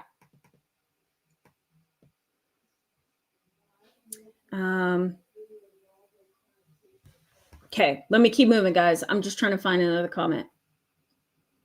Elizabeth, you're asking some awesome questions tonight. Elizabeth says, can an emotionally unavailable parent cause limerence later? Like the kid often get obsessed, another emotionally or otherwise unavailable people when she or he grows up? Yes, it can foster just about anything that you find to be a hurdle in adulthood. Isn't that something? We call those risk factors, okay? So risk factors and protective factors. Okay, risk factors, you guys know what those are?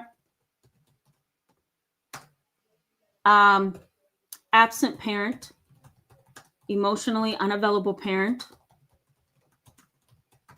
early access and exposure to drugs and alcohol, early sexual experiences, I had it right there on the tip of my tongue and it left me. I'm going to say, and any experience that can make life more difficult for you as you live it. Okay. Protective factors. Having good parents. Doing good in school. Never being bullied. Having money. Having access to things. Having a therapist. I'm such a slow typer tonight. Sorry, guys. Etc. Okay. Risk factors. I like to say that they are things that impacts a healthy development over time. Protective factors are things that encourages a healthy development over time. So, Elizabeth, anything that causes or contributes to the risk factors can become an issue for you as you grow into an adult, right? So if you're a child that had a parent who's a drug addict or an alcoholic, that is a risk factor. That's going to make life a little bit more difficult. Think of the ACEs questionnaire, okay? All of those things are risk factors on that ACEs questionnaire. Trauma, not having support, observing violence, all of those things. Protective factors are like Band-Aids, they're there to help you move forward in a healthy way. So my answer to you, Elizabeth, is anything that creates a worsening situation or anything that can result in you struggling in life is the result of risk factors. So I hope that was clear. Okay. All right, guys, bear with me as I go through this. Okay, Captain Commenter. Hello, my friend. It's good to see you. Captain Commenter says, a lot of my trauma happened when I was a kid. I couldn't go no contact with my parents because I was dependent on them for food and shelter. 100%. Yes. So you can only do that, of course, when you're an adult. Very much agree with that. Thank you for spelling that out. I should have spelled that out as well. All right. Mark Lee, hello and welcome. It's good to see you in tonight's live chat. Let me also say hello to Ann Pulser, okay? Because Ann just became a member of the channel today. It's so good to have you as well as a member. And I did see your comments a little further up before I signed on tonight. So it's good to see you. Good to see you. Okay, bear with me. Liberty Can, it's good to see you, my friend. Welcome back. Liberty Can says, biggest abuse, sharing your information with others, playing the victim of what they won't do themselves and have others involved. Yeah, I don't like that sharing of your information. I don't like that. I don't like that. Everybody and their dog doesn't need to know what's going on in your household all the time. You know what I mean? Totally agree. Totally agree. MS says, my mother told me Jesus never existed. I told her she was wrong. And because I didn't go along with her, she had to find a way to get back at me. Ooh, yeah, I wouldn't say that. I would not say that. She was rather ignorant to say that. There has been a lot of research studies. If people just need concrete proof, there's been a lot of research studies that proves that Jesus walked the earth. Okay. If she wants to talk to me, send her my way. I will give her all the research studies she needs, all the research studies she has needed, you know. Of course, that seemed like a little bit of an abusive way to kind of say, I'm going to trample all over your hopes, your emotions, you know, your positive feelings. The list goes on. JKD Master Group says the worst for me was being projected against when it's the furthest thing from the truth. Totally get it. Totally get it. We call that projective identification. Projective identification, and sometimes we also call it just projection. You know, it's a defense mechanism. Yeah. Lil Johan says my parents made me sell my truck, but after I sold it and worked a couple of months, after I sell it and work a couple of months, I'm moving West Coast. I'm tired of the snow and cold weather. Yes, and probably tired of all the toxic family dynamics, right? I can kind of hear that. Yeah.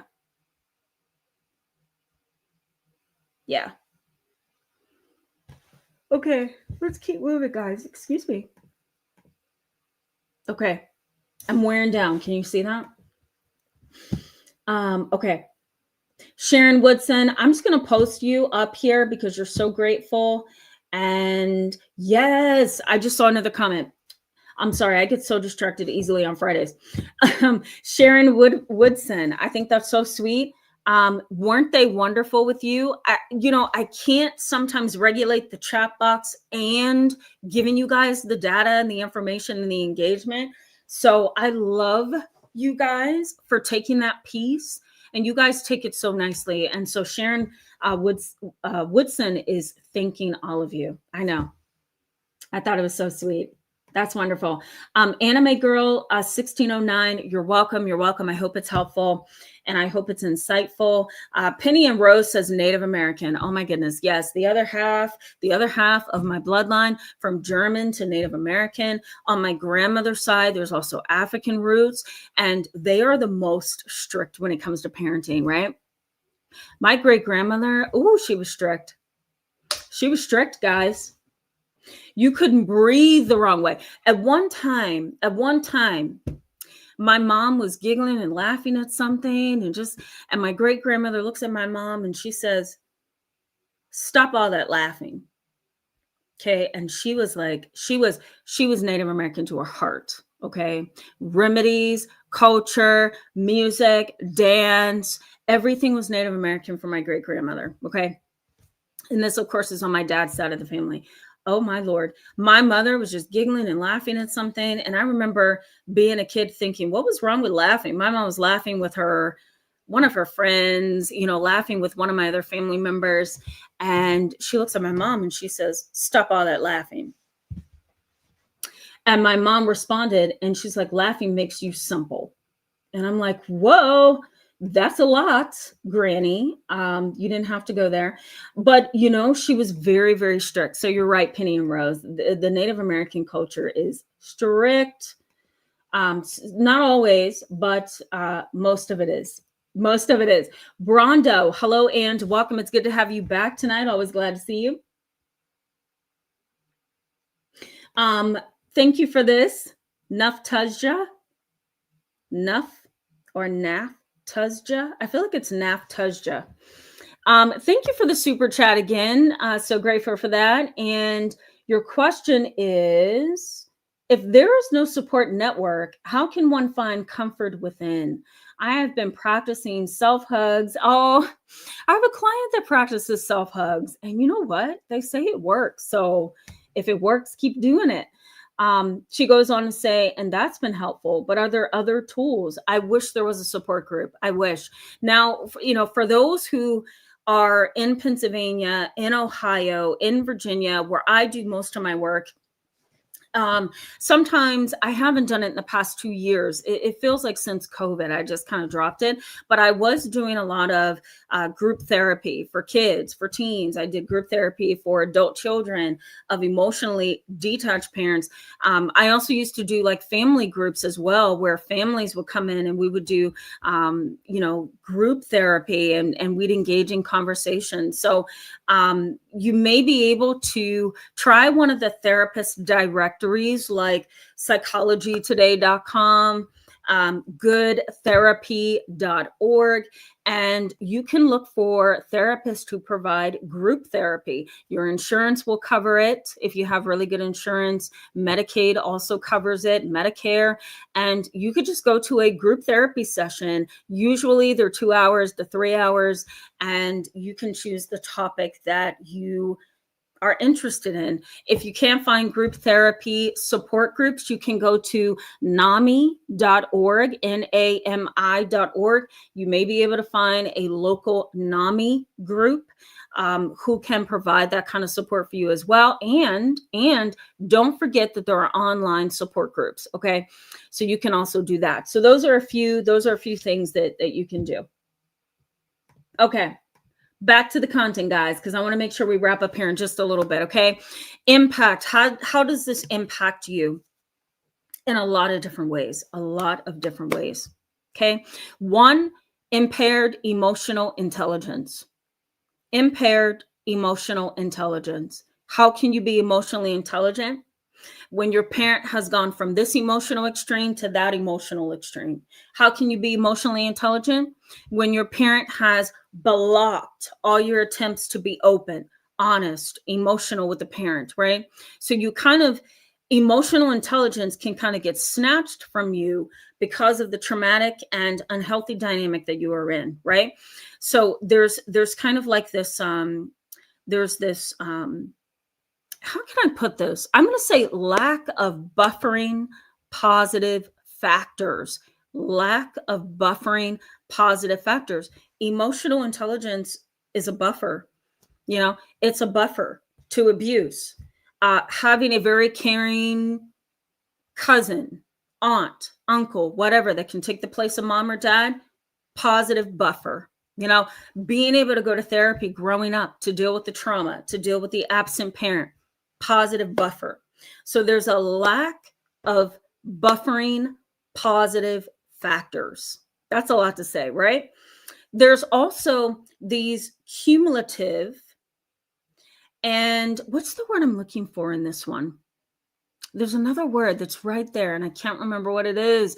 Cumulative, and I'm going to say multiplicative. Have you guys ever heard of that?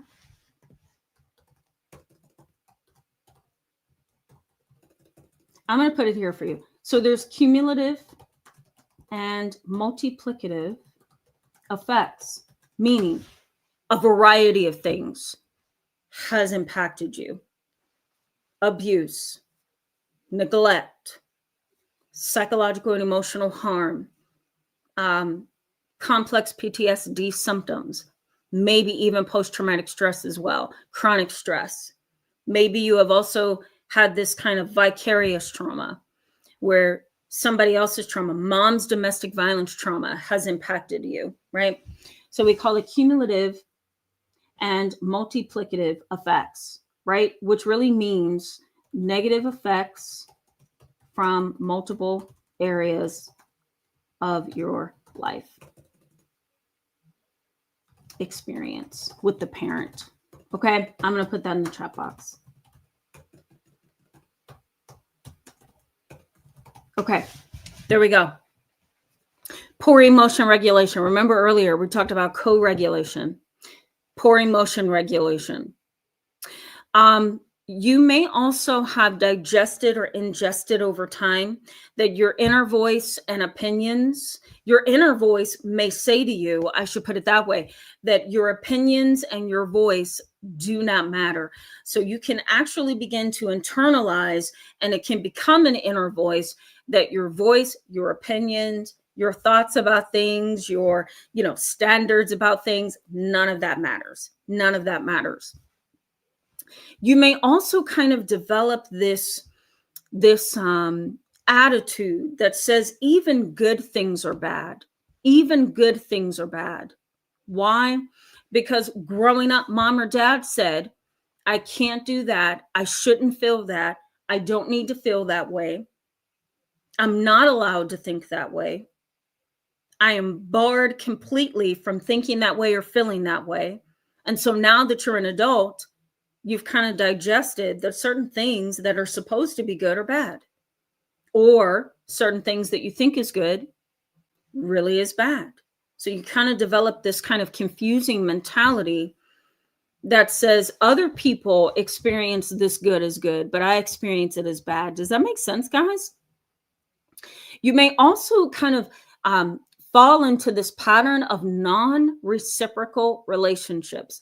Non-reciprocal relationships, meaning that you get into this relationship with whoever it could be, right? It could be anybody.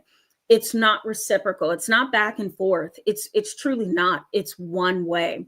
And you are usually the one who gets the bad end of the deal, you know?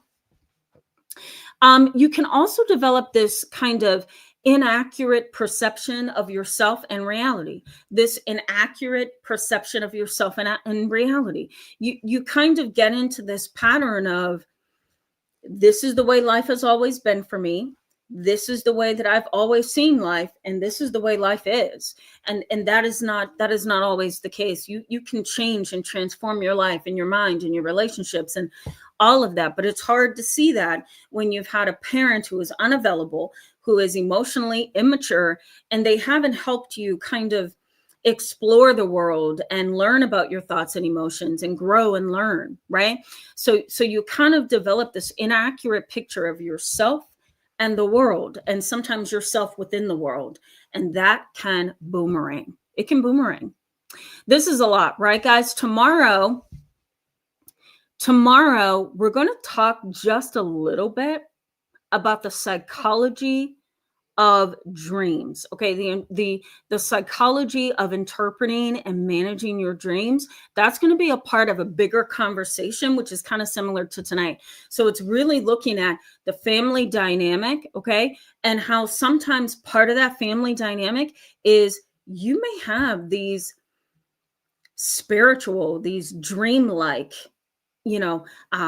experiences that has warned you about something or shown you something or given you a different perspective of the family dynamic. So you're going to want to come tomorrow, because there's a lot of research in psychology on dream work, on spiritual insight, on intuition, and how that kind of grows within certain people, especially those who have been minimized and ousted. So you're going to want to come back tomorrow and see that. All right, guys, let me go ahead and just get a couple more comments, and we're going to go ahead and wrap up.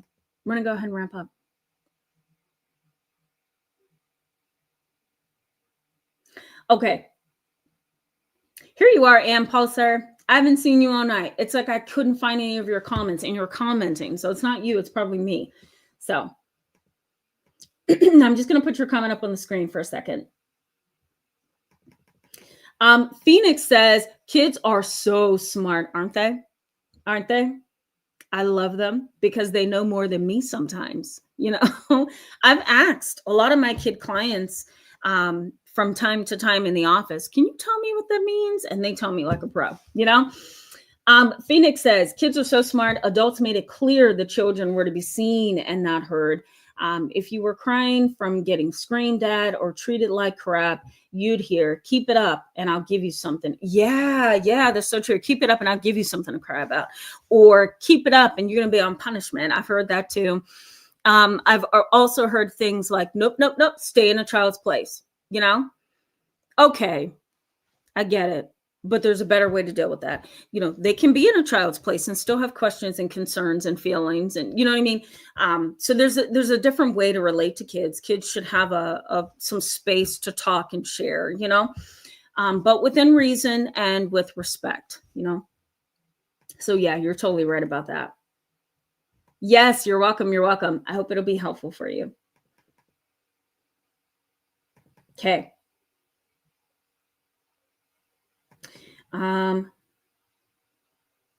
Beachbird says illness can be a valid reason for a parent not to be seen as emotionally available as in previous years. Totally agree. Totally agree. Okay, let me keep moving, guys. Excuse me. Thank you so much for that. Looks like somebody took that advice seriously. Yeah. Yeah. I starred that one. JKD Master Group, Merit Master Group, excuse me. I starred your comment because I wanted to highlight that as well. Like, I feel like that's what most of you on my channel really need to do. You know what I mean? And there are times where I have to do that as well. Just being an adult who sits and engages in the lives of so many people a month, you know, whether that's on here, in consultations, in counseling sessions, in workshops and seminars, whatever I'm doing for the month, I'm constantly inundated with other people's lives. And so that creates broken pieces within the therapist, you know, that creates a vicarious trauma. And so sometimes you have to pick up those broken pieces and say, you know what, this is what I'm going to create now out of those broken pieces, you know? One of the reasons why I started this YouTube channel. Dodge.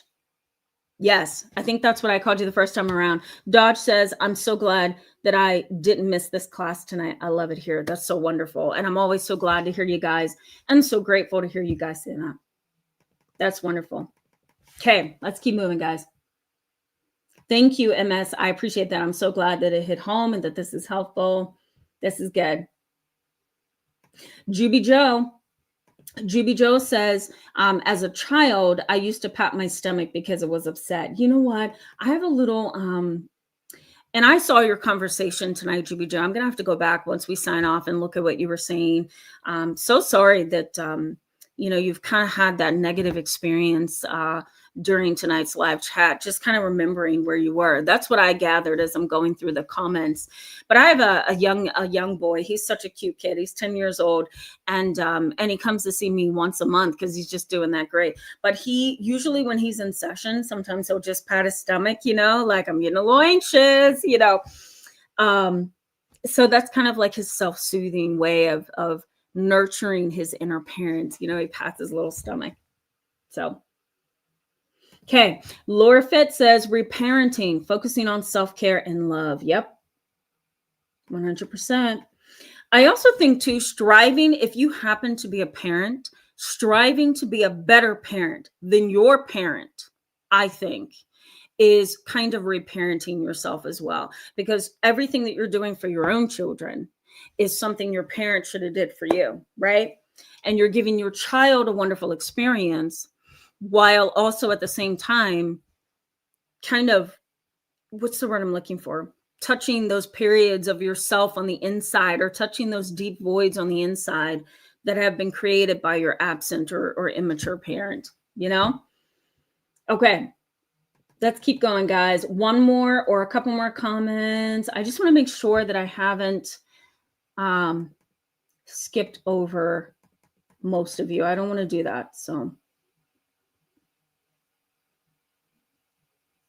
Lo Johan says, do you have any autism lives? My mother made fun of me and stated that I don't have autism because I can talk. Oh God. I mean, obviously there's a disconnect there. So Lo Johan, if you've been clinically and properly diagnosed with an autism spectrum disorder, your mom needs to know that, number one, that's not a joke. Number two, there's a lot of people who have autism who don't even look like they have autism. Number three, there's autism, right? That is, as I told one of my kids who's also on the autism spectrum this week, I told one of my kiddos that sees me that autism is on a spectrum, okay? Autism, let's imagine from 1 to 10. 10 is the most functional. You look like you don't even have the diagnosis, okay? 1 is severe autism, and that's where kids can't talk. That's where kids can't function on their own. That's where they need a lot of what we call hurdle help, right? They need an adult standing there all the time, supporting them and guiding them and helping them and feeding them and clothing them and bathing them, and the list goes on. That is severe autism. You may be somewhere else along the spectrum, right? So a lot of people are very uneducated about autism spectrum disorders. That is not an area of expertise of mine. I have training. I know what it is. I was a supervisor over a school of kids with autism at one point in my career. So I know about the disorder and I know about the diagnoses, but I'm not what you would consider an expert. So I don't necessarily have a video or a live chat on autism. I do have maybe a couple, but it's more so about somebody who has an autism spectrum disorder and they've been traumatized or something along that line. So, okay, let's keep moving. AZ Kelly, hello and welcome. It's good to have you. Welcome to the channel. AZ Kelly says, loss of a neglectful or abusive parent is so complex and painful. Yes, it is. Yes, it is. It's very layered. It's very layered. Yes, I agree. Okay. Few more comments. Black woman? Is that what I'm seeing? I hope that's what I'm seeing. Welcome to tonight's live chat. It's good to have you. He says, you're a legend for bringing this topic. Thank you so much. I appreciate you. Thank you so much for that. I'm glad it hit home and I'm glad it's helpful. Okay, let's keep moving. 2 more comments, I promise. Tylene. Can I say Tylene? Hello and welcome. It's good to have you and welcome to the channel. Tylene says, this is a lot of great information. Thank you for insight. You're welcome. You're welcome. And I'm so glad it's helpful. That's awesome. Black woman, I'm going to mention this, okay? You say that you're 42, now realizing neither of my parents instilled any knowledge or insight that would be useful in the world. Let me say, usually by the time you hit our age group, okay, you are looking back on your parents and saying, okay, what have you given and not given? You know, it's like once you pass the age of 35, it's like a point of no return. You start like looking for where you're at in your life, where you need to be, where you haven't gone, who was this person in your life.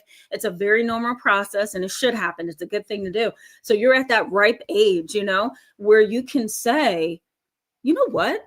I don't think my parents did A, B, and C, and I wonder why. And then you can explore that, you know, it's a good place to be. One more comment. I promise. I promise. I keep saying that and I keep going. Okay.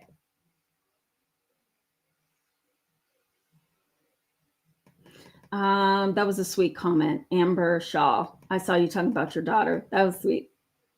My mom probably says that about me. GB Joe, let's end on you. Let's end on you, okay? GB Joe says, my heart goes out to all of you going through this difficult time.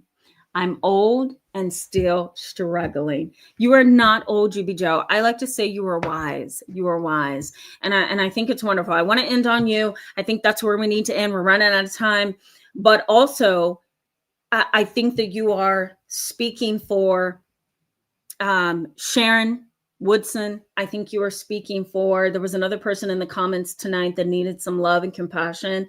So we're going to end on your comment. All right. Thank you so much, guys, for being with me in tonight's live chat. I hope it was insightful and helpful, somewhat entertaining, depending on what we were talking about for the moment.